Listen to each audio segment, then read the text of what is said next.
My sister hit our mother so hard she fell down and said, "I should have done this 20 years ago." The sound echoed through the Thanksgiving dinner with 14 family members frozen at the table watching my mother hold her face on the floor. My sister Grace stood over her with her hand still raised and shaking. "Get up," Grace said in a voice I'd never heard her use before. Mom stayed on the floor crying, but something about her crying seemed wrong, like she was performing it. "Grace, what the hell?" Our brother James jumped up from his chair, knocking over his wine. But Grace didn't look at him. She kept staring at Mom. "Tell them what you just told me in the kitchen. Tell them right now." Mom tried to crawl away, but Grace grabbed her arm, not hard, but firm enough to stop her. "Tell them or I will." That's when I noticed Grace's husband, Kevin, wasn't at the table. He'd been here 20 minutes ago helping carve the turkey. "Where's Kevin?" I asked, and Grace's face crumbled for just a second before going hard again. "Mom knows where Kevin is. Don't you, Mom?" Our Aunt Linda tried to intervene, reaching for Grace, but our cousin Tony stopped her. "Wait, let her talk." Tony was a paramedic and had this way of reading situations. Mom finally sat up and wiped her face, but the tears had already stopped. "I don't know what you're talking about." She said it in her sweet victim voice, the one she used whenever someone called her out on anything. Grace laughed, but it sounded like breaking glass. "You sent him those messages. Pretending to be me. You've been texting my husband for 3 months pretending to be me." James looked confused. "What messages? What are you talking about?" Grace pulled out her phone and showed James something that made his face change. Then she showed it to Tony. Then to me. The messages were sexual, explicit, asking Kevin to meet at hotels, saying their marriage was over, saying Grace wanted a divorce. All from a number that looked almost like Grace's, but off by 1 digit. I found them on Kevin's phone today when he was showering. He thought he'd been texting me about problems in our marriage. He thought I wanted to leave him. He's been sleeping in his car for a week because these messages told him not to come home. Grace's voice was breaking now. Mom stood up and brushed off her dress. "That's ridiculous. I don't even know how to do that technical stuff." But Grace had more. "The phone number is registered to your credit card, Mom. I checked with the phone company an hour ago. You bought a burner phone and have been paying $40 a month for it." The table was completely silent now. Aunt Linda looked sick. "Louise, why would you do that?" Mom's mask slipped for just a second, and I saw something I'd never seen before. Pure hatred looking at Grace. She doesn't deserve him. She trapped him with pregnancy. My beautiful, successful daughter reduced to a housewife. Grace's son was 4 years old, and she'd quit her job as a nurse to raise him while Kevin worked. It had been their mutual decision. "You tried to destroy my marriage because I chose to raise my own child?" Grace stepped closer to Mom again. "You've been telling Kevin I was cheating, that I had a boyfriend. That's why he believed the messages were real." I remembered Kevin acting strange at the last few family dinners. Not sitting next to Grace, leaving early, looking miserable. We'd all assumed they were having problems. The private investigator found something else. Grace said, and Mom's face went white. "What private investigator?" James asked. "The one Kevin hired 2 months ago to follow me, to catch me cheating. Except instead of finding me with another man, he found Mom meeting with Bradley. Bradley was Grace's ex from college who'd stalked her for 2 years after they broke up. She'd had to get a restraining order." "You contacted my stalker? You brought him back into my life?" Grace's voice was rising now. Mom tried to walk toward the door, but Tony blocked her. "We're not done here, Louise," he said calmly. "The police are already on their way." That's when Mom lost it completely. She took him from me. Kevin was supposed to be mine. He came to me first at that party 6 years ago. We talked all night until she showed up in that slutty dress and stole him. Everyone at the table looked disgusted. James stood up. "Mom, Kevin is 32. You're 58. What the hell is wrong with you?" Mom turned on him. "You always take her side. Everyone always takes perfect Grace's side. She gets everything she wants." Grace pulled out a folder from her bag. The private investigator found more. "Requested Reds is on Spotify now. Check out link in the description or comments." Grace's hand shook as she pulled more papers from the folder and spread them across the table next to the turkey that nobody was eating anymore. I leaned closer and saw photos printed in color on regular printer paper. Bradley standing outside a house I recognized as Grace's. Bradley sitting in a car across the street. Bradley walking past the preschool where Scarlett went 3 mornings a week. Each photo had a date and time stamped in the corner, and they went back almost a month. My stomach turned over because this wasn't just Mom being controlling or manipulative anymore. This was dangerous. This was Mom putting Grace's actual life at risk by bringing back the man who used to follow her home from work. and leave notes on her car and show up at her apartment at 2 in the morning until the police finally made her get a restraining order. Tony picked up one of the photos, and his face went hard in that professional way he had when he was working an emergency. He pointed at the timestamp on a photo showing Bradley outside the preschool. The date was October 23rd at 9:15 in the morning, which was exactly when Grace dropped Scarlett off every Tuesday and Thursday. Mom had given Bradley Grace's daughter's schedule. Grace made a sound like she couldn't breathe, and James grabbed her arm to steady her, but she yanked away from him. The front door opened, and everyone's head snapped toward the sound. Kevin stood in the doorway with his coat still on and his keys in his hand. He looked terrible, like he hadn't slept in days, which he probably hadn't if he'd been sleeping in his car. His eyes went to Mom first, still on the floor near the door, then to Grace standing by the table with tears on her face, then to the photos spread across the table next to the mashed potatoes.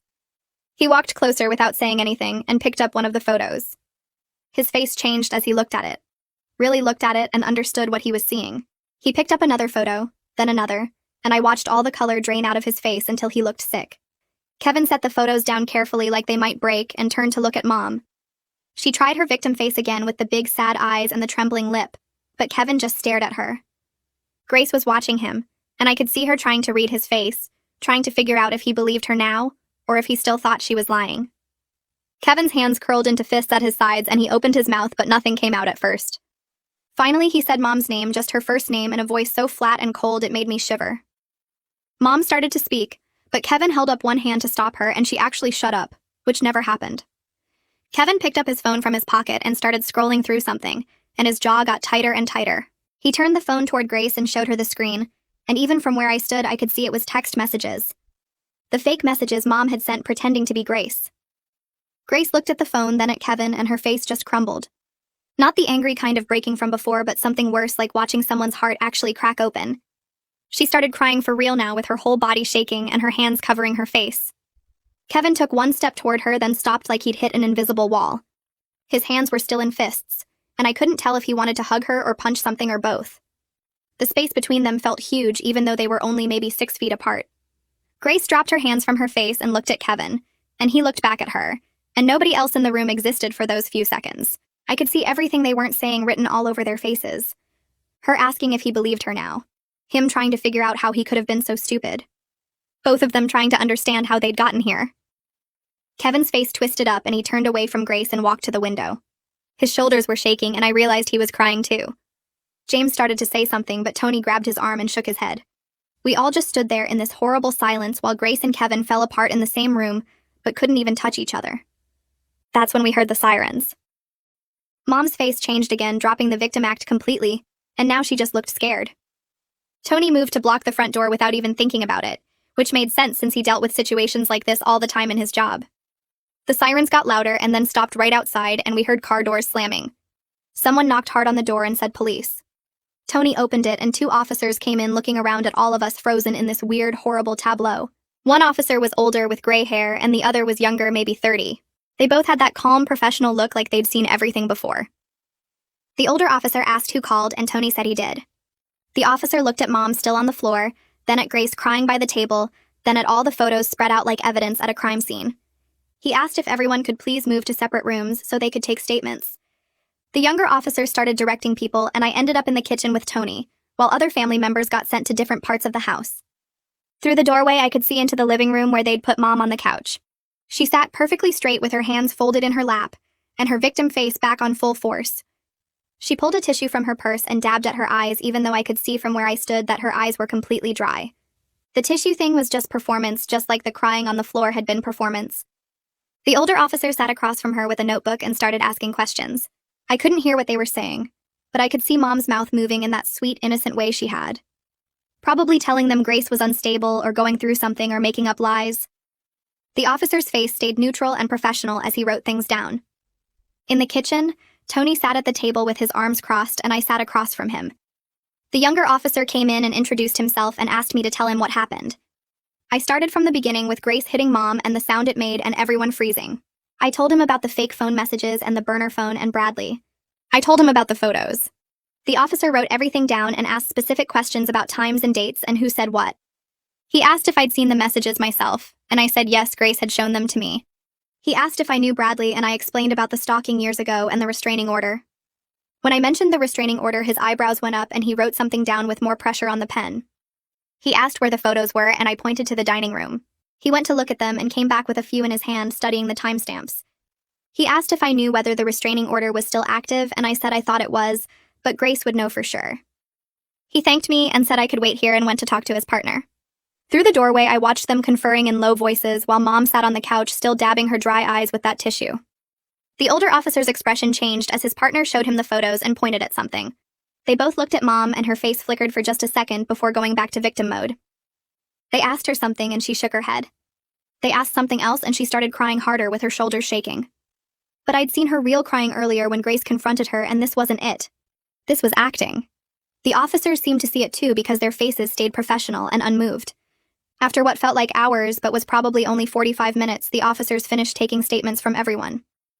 They came back to the living room where they'd gathered us all again. The older officer said they were investigating allegations of stalking, harassment, and identity theft. He said they'd need to take the phone records and photos as evidence. He looked at Mom and said they'd be in touch and she should expect to hear from the district attorney's office. Mom's victim face finally cracked and she stood up fast. She said this was ridiculous and her children were ganging up on her and she hadn't done anything wrong. The officer just looked at her with that flat professional expression and said she might want to contact a lawyer. Mom started to walk toward the door, but the younger officer stepped in front of her politely and said she needed to stay until they were finished. She sat back down hard on the couch and her hands were shaking, but not in a sad way. In an angry way. The officers took photos of the evidence with their phones and put the papers in plastic bags they got from their car. They took Grace's statement last in the dining room, and I could hear her voice shaking as she told them everything. When they were done, they told everyone they could leave but to stay available for follow-up questions. The older officer pulled Grace aside and gave her a card with a number for victim services. He said she should call them first thing in the morning and make sure the restraining order against Bradley was still valid, and if not, get a new one immediately. He said the photos showed clear evidence of stalking, and they'd be picking Bradley up for questioning. Grace nodded and took the card, but her hands were shaking so hard she almost dropped it. The officers left and suddenly the house felt too quiet. People started gathering their coats and bags and leaving without saying much. Nobody knew what to say. Aunt Linda hugged Grace hard before she left and whispered something I couldn't hear. Tony squeezed my shoulder and said to call if we needed anything. James stood by the door looking lost, like he didn't know whose side he was supposed to be on anymore. Mom tried to leave too, but Grace blocked her path. Grace's voice came out steady now, not crying anymore. She said Mom needed to leave and never contact her again.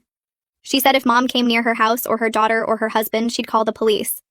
Mom tried to argue, but Grace just turned her back and walked away. Dean finally spoke up for the first time all night and told Mom they should go. They left through the front door and I watched through the window as they got in their car. Mom's victim face was completely gone now, replaced by something cold and hard. Kevin stood by the window watching them leave too. When their car pulled away, he turned and looked at Grace. She looked back at him, and they just stood there staring at each other across the living room that still smelled like turkey and gravy. Kevin opened his mouth like he was going to say something, but then closed it. He grabbed his coat from the chair and headed for the door. Grace called his name and he stopped but didn't turn around. She asked where he was going and he said his brother's place. Not his car this time, at least. Grace asked if he was coming back and Kevin didn't answer for a long time. Finally, he said he didn't know and walked out. I stayed with Grace that night because she shouldn't be alone. We cleaned up the dinner that nobody ate, throwing away plates of cold food. Grace moved like a robot, just going through motions. We didn't talk much. Scarlett was already asleep upstairs, having spent the evening at a neighbor's house, thank God. Around midnight, I found Grace sitting on the floor of Scarlett's bedroom watching her daughter sleep. Grace's voice came out as a whisper when she said she didn't know how to explain this to a 4-year-old. How do you tell a little kid that grandma can't visit anymore? That daddy doesn't live here right now? That the family she knew just exploded into pieces? I sat down next to her on the floor, and we stayed there until almost 2 a.m, just watching Scarlett breathe in her sleep. 2 days later, my phone rang with a number I didn't recognize. I almost didn't answer, but something made me pick up.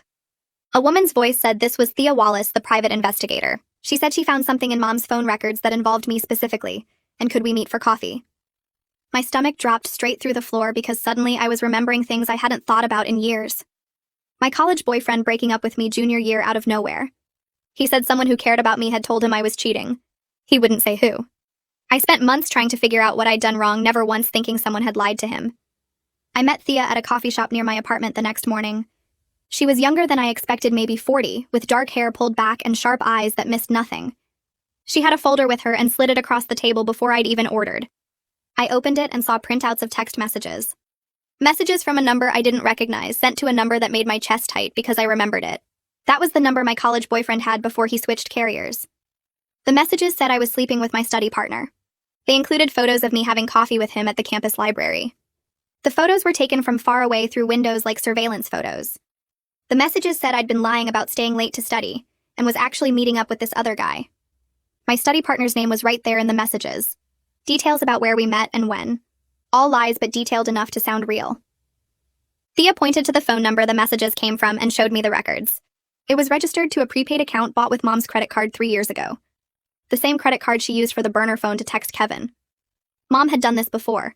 She'd been doing this for years. I sat there staring at those photos of myself at 19, having innocent coffee with a classmate while my mother took creepy surveillance photos and sent them to my boyfriend with lies attached.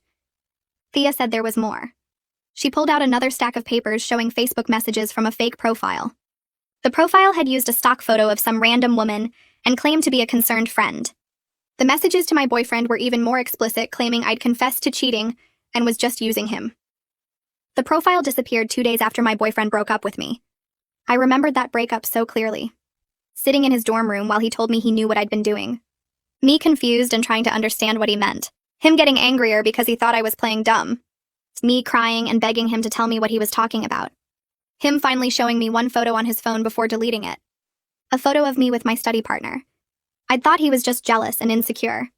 I'd spent years thinking I'd dated someone who didn't trust me. Never knowing my own mother had destroyed that relationship on purpose. I drove to James's house without calling first. I needed to know if Mom had done this to him too. I found him on his back porch at 11 in the morning with a beer in his hand, even though it was a Tuesday. He looked surprised to see me, then resigned like he knew why I was there. I sat down next to him and asked if Mom had ever messed with his relationships. James took a long drink of his beer and stared at his backyard for a while before answering. He said Sarah was staying at her sister's house. They were separated. Not officially, but separated. Sarah was tired of him defending Mom, tired of him making excuses, tired of him choosing his mother over his wife. James said he couldn't stop thinking about his ex-fiancée who broke up with him right before he was going to propose. Her name was Rachel, and they'd been together 3 years. One day she came to his apartment crying and showed him photos someone had sent her. Photos that supposedly proved he was still sleeping with his ex-girlfriend. James said the photos were fake, or at least misleading. They showed him hugging his ex, but it was at a mutual friend's wedding, and it was just a friendly hug. But someone had taken that photo and others like it and sent them to Rachel with messages saying he was cheating. Rachel broke up with him that night. He never found out who sent the photos because they came from an anonymous email that got deleted. James looked at me and his eyes were red like he'd been crying or drinking or both. He said Sarah told him yesterday that Mom had called her 3 months ago. Mom told Sarah that James was having an emotional affair with a coworker. Mom said she was worried about their marriage and thought Sarah should know. That's when the trust issues started. That's when Sarah started questioning where James was and who he was texting. That's when their marriage started falling apart. James said he'd been getting weird emails for years from anonymous accounts. Emails warning him about people in his life. Warning him that friends were talking behind his back. Warning him that coworkers were trying to sabotage him. He always thought it was spam or some internet troll. Now he was wondering if every single one came from Mom. I went back to Grace's house that night after the police finished taking statements. The house felt empty, even though Grace and I were both there sitting at her kitchen table. She kept opening and closing her phone like she wanted to text someone but couldn't figure out who. I asked if she'd heard from Kevin, and she shook her head without looking up. The silence between us felt heavy and wrong. We'd never been the kind of sisters who didn't know what to say to each other. Grace finally put her phone down and told me she needed to go back to work. She'd been doing occasional shifts at the hospital to keep her nursing license active, and she had one scheduled in 2 weeks. I didn't understand why she was thinking about work right now, but I just nodded. 2 weeks passed in this weird fog where none of us really talked to each other. James stopped answering my calls. Dad stayed at a hotel downtown. Grace texted me once to say Kevin was still at his brother's place. Then Grace called me at 6 in the morning on a Tuesday, sounding panicked. Bradley had shown up at the hospital. She was working the night shift in the emergency room, and he just walked in through the main entrance like he had every right to be there. Security got him out before he reached her floor, but not before he told the front desk person that Grace wanted to see him again. That Louise had told him Grace missed him and wanted to reconnect. Grace was shaking so hard when she got home that she couldn't hold her coffee cup. I drove over and found her sitting on her front porch even though it was freezing outside. She kept saying Mom was still doing this, still trying to hurt her even after everything that happened at Thanksgiving. The police investigation was ongoing, but apparently that wasn't stopping Mom from contacting Grace's stalker and sending him to her workplace. 3 days later, a thick envelope arrived at my apartment. The return address was from some law firm downtown I'd never heard of. Inside was a letter on fancy letterhead from Louise's lawyer. I read it twice before I understood what it was saying. The lawyer claimed Mom was suffering from early-onset dementia, that she wasn't in her right mind during the incidents, that she needed medical help, not criminal prosecution. I drove straight to Grace's house without calling first. She was in her kitchen making lunch for her daughter when I walked in and threw the letter on her counter. Grace picked it up and read it while I watched her face go from confused to red. She threw the letter across the kitchen hard enough that it hit the refrigerator. Then she screamed that Mom was lucid enough to pay a burner phone bill for 3 months. Lucid enough to track Kevin's location and plan meetings with Bradley. Lucid enough to create fake social media profiles and send messages at specific times. She could cut the confused elderly woman act because nobody was buying it. Grace called Thea the private investigator that same afternoon. She asked Thea to set up a meeting with Kevin. Somewhere neutral with Thea there as a third party. It took another week before Kevin agreed. We met at a coffee shop across town from where Grace and Kevin lived. The kind of generic place with uncomfortable chairs and bad lighting. Kevin looked terrible. He'd lost weight and had dark circles under his eyes like he wasn't sleeping. Grace sat across from him, and I sat at a different table close enough to hear, but far enough to give them space. Thea sat next to Grace with her notebook open, even though she wasn't writing anything. Kevin started talking before Grace could say anything. He told her he believed the fake messages so easily because Louise had been telling him for months that Grace seemed distant and unhappy. Little comments here and there about how Grace wasn't herself lately. How she seemed distracted when Kevin talked to her. How she'd mentioned feeling trapped at home with their daughter. Kevin said Louise planted all these seeds of doubt over family dinners and phone calls. So when the texts started coming from that number saying Grace wanted a divorce, it seemed possible. It seemed like maybe Grace had finally admitted what Louise had been hinting at for months. Grace stared at Kevin for a long time before she spoke. She told him she didn't know if she could forgive him for doubting her so completely. For hiring a private investigator to follow her instead of just asking her directly what was wrong. For sleeping in his car for a week rather than coming home to talk to her face to face. Kevin said he didn't know if he could forgive himself either. His voice cracked when he said it, and then they were both just sitting there crying in the middle of a Starbucks. Thea quietly pushed the tissue box across the table toward them. I watched from my table and felt this overwhelming anger at Mom for destroying something that had been good. Grace and Kevin had been happy before this. They'd been one of those couples that actually liked each other. I needed to talk to Dad. He'd been avoiding all of us since Thanksgiving, and that needed to stop. I drove to his office the next day without calling ahead because I knew he'd make an excuse not to see me. His secretary tried to stop me, but I walked past her desk and straight into his office. Dad looked up from his computer surprised and guilty. I closed the door behind me and asked him why he let this happen. Dad started with the same excuses about not knowing Mom would go this far. About thinking she was just difficult and possessive but not dangerous. I lost it on him then. I told him his job as a husband and father was to imagine it could go this far. His job was to stop it before it destroyed his children's lives. Dad's face crumpled and he looked old suddenly. Older than I'd ever seen him look. He told me Louise had an obsession with Kevin from the moment Grace brought him to a family dinner 6 years ago. Dad had caught Mom going through Grace's phone multiple times looking at photos of Kevin. He'd found her texting Kevin directly under the pretense of planning family events, but the messages were too friendly, too personal. Dad convinced himself it was harmless maternal concern, rather than the dangerous thing it actually was.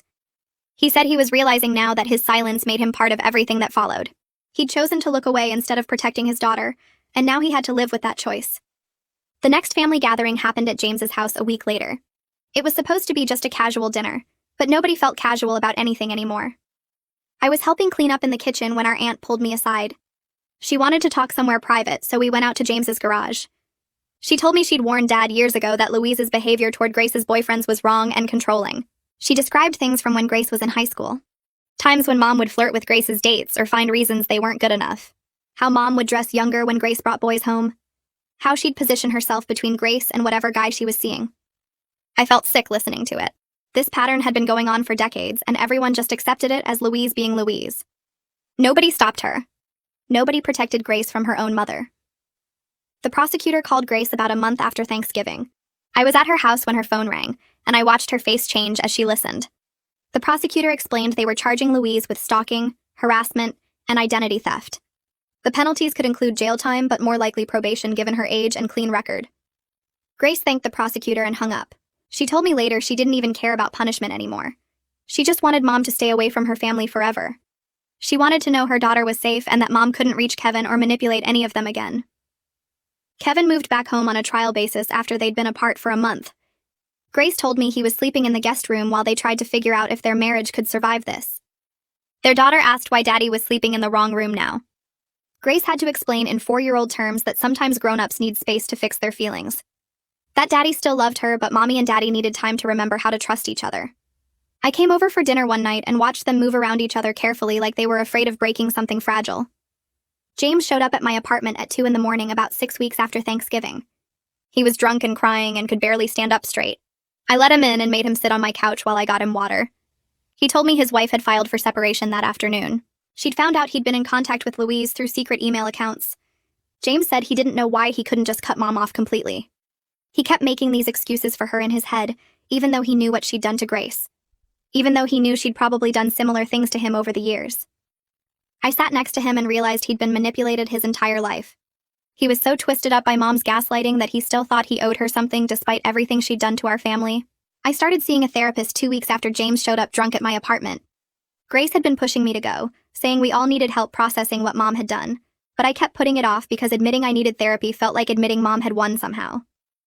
My first session was in a small office with beige walls and a couch that smelled like lavender, and the therapist asked me to describe my relationship with my mother.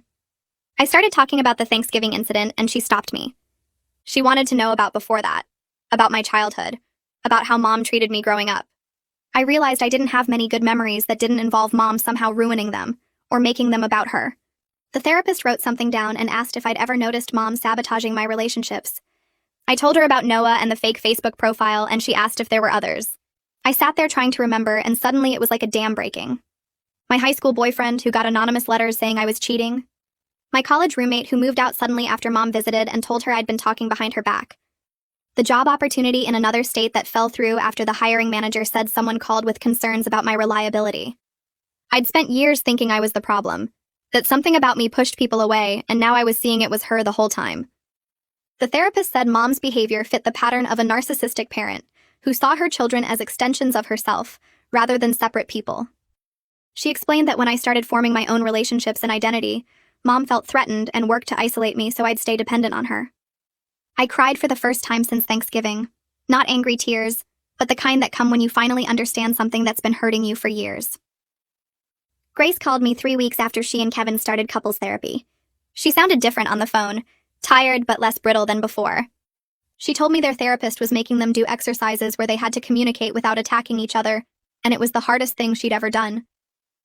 Kevin had admitted in their last session that part of him was angry at Grace for having a mother like Louise, which made no logical sense, but he couldn't help feeling it. The therapist said that kind of honesty was actually progress because they were finally saying the real things instead of the safe things. Grace asked if I thought they'd make it through this. I didn't know what to tell her because their marriage looked so broken from the outside, but I said if they were both still trying, then maybe that meant something. She went quiet for a minute and then told me Kevin had moved back into their bedroom the night before. Not because everything was fixed, but because they both decided they were tired of sleeping apart while trying to rebuild their marriage. She said it felt strange and familiar at the same time, like coming home to a house that had been rearranged while you were gone. Mom showed up at my office on a Tuesday morning exactly 4 weeks after the no-contact order went into effect. I was at my desk working on a report when the receptionist called saying someone was here to see me. I walked out to the lobby, and there she was holding a huge bouquet of roses and a card, her eyes already red like she'd been crying.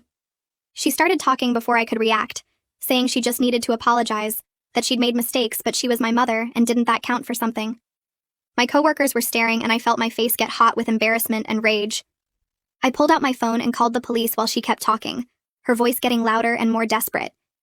She said I was being cruel, that Grace had poisoned me against her, that she'd given me everything, and this was how I repaid her. 2 officers arrived within 10 minutes and I showed them the no-contact order. Mom's whole demeanor changed when she saw the police. She started crying harder and saying her children had abandoned her for no reason, that she was just a mother who loved too much. The officers weren't buying it. They asked her to come with them and she refused, so they took her arms and started walking her toward the door. She screamed the whole way across the lobby that we'd regret this, that family was supposed to forgive each other, that she'd done nothing wrong. My boss came out of his office and asked if I was okay. I nodded, but I wasn't. I was shaking so hard I had to sit down in the lobby chair where Mom had been standing minutes before.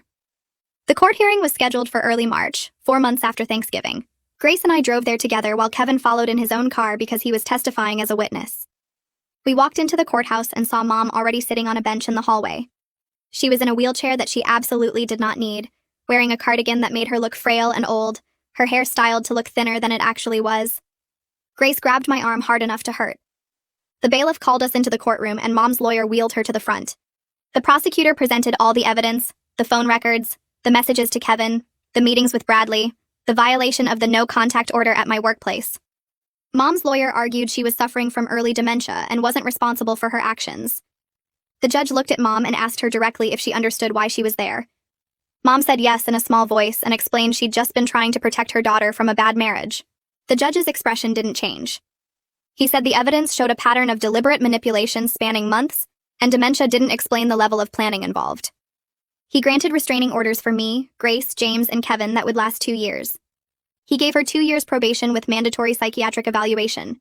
If she violated any of the orders, she'd go to jail. Mom started crying and saying it wasn't fair, but the judge was already moving on to the next case. Dean called me a week after the hearing. His voice sounded hollow on the phone and he asked if he could come over to talk. He showed up at my apartment that evening carrying a single box of his belongings. He told me he'd filed for divorce that morning after 35 years of marriage. He was moving into a small apartment across town and wanted to apologize to each of us separately because a group apology felt too easy. He sat on my couch looking smaller than I'd ever seen him and said he knew sorry wasn't enough. He'd watched Mom manipulate and control us for decades and convinced himself it was just her personality, that it was harmless. He'd chosen to look away instead of protecting his children, and now he had to live with enabling everything that followed. I wanted to stay angry at him, but I could hear in his voice that he was genuinely broken. He said he didn't expect forgiveness, but he wanted us to know he was done making excuses for her. He was choosing us now, even though it was decades too late. After he left, I sat in the dark for an hour thinking about how many people had seen what Mom was doing and done nothing to stop it. My therapist helped me understand that Mom's sabotage wasn't about me being inadequate or unlovable. She explained that people like Louise need to control the people around them because it makes them feel powerful and important. When I formed my own relationships or made my own choices, it threatened her sense of control, so she worked to destroy anything that took my attention away from her. The therapist said understanding this wouldn't erase the damage Mom had caused, but it might help me stop blaming myself for her actions. We worked on identifying the patterns of manipulation, so I could recognize them if they showed up in other relationships. She taught me that healthy people don't punish you for having a life outside of them, and that needing space or independence doesn't make you selfish or ungrateful. I started keeping a journal of things I'd accomplished or relationships I'd built despite Mom's interference, and seeing it written down made me realize I was stronger than I'd given myself credit for. The damage was real, and it would take years to fully process, but at least now I understood it wasn't my fault. 6 months after Thanksgiving, Grace and Kevin renewed their vows in a small ceremony at a park near their house. It wasn't about pretending the damage hadn't happened or that everything was perfect now. It was about choosing each other again with full knowledge of how fragile trust could be and how much work it took to rebuild it. Grace wore a simple blue dress and Kevin's hands shook when he put the ring back on her finger. They'd written their own vows and Grace's voice broke when she promised to never let anyone come between them again, even family. Kevin promised to trust her enough to ask questions instead of believing the worst. Dean was there looking uncomfortable in a suit that didn't fit right anymore. James came alone because Sarah was still deciding about their marriage. Scarlett stood next to her parents in a flower crown, asking why everyone was crying. When Grace and Kevin kissed, everyone did cry because we all knew how hard they'd fought to get to this moment. The ceremony lasted maybe 20 minutes, but it felt more real than their original wedding 6 years ago, when none of us knew what Mom was capable of, or how much damage one person's obsession could cause. We gathered for Thanksgiving 1 year later at my apartment because Grace's house still felt contaminated by last year's memories. I'd spent 2 days cooking and cleaning, wanting everything to be perfect, even though perfect wasn't really the point. Dean arrived first carrying wine and looking nervous like he wasn't sure he'd be welcome. Grace and Kevin came with Scarlett, who'd grown at least 3 inches and wouldn't stop talking about her preschool teacher. James showed up alone because Sarah had decided to stay with her sister, while she figured out if their marriage could survive his months of secret contact with Mom. We sat around my small dining table that barely fit everyone, and passed dishes without mentioning the empty chair where Mom would have sat. Scarlett asked where Grandma was, and Grace told her simply that Grandma was sick and couldn't visit anymore. No one corrected her or added details because Scarlett was 5 now, and that was enough truth for a 5-year-old to carry. We talked about normal things like James's new job and Dean's apartment and Kevin's promotion at work. The conversation felt lighter without Mom's presence, like we could finally breathe without waiting for her to turn something innocent into ammunition. Nobody brought up the court case or the restraining orders or the divorce. That absence of her poison spreading through every interaction felt like the healthiest thing we'd done as a family in years. We were just existing together, damaged but trying, broken but not destroyed, and that was enough for now.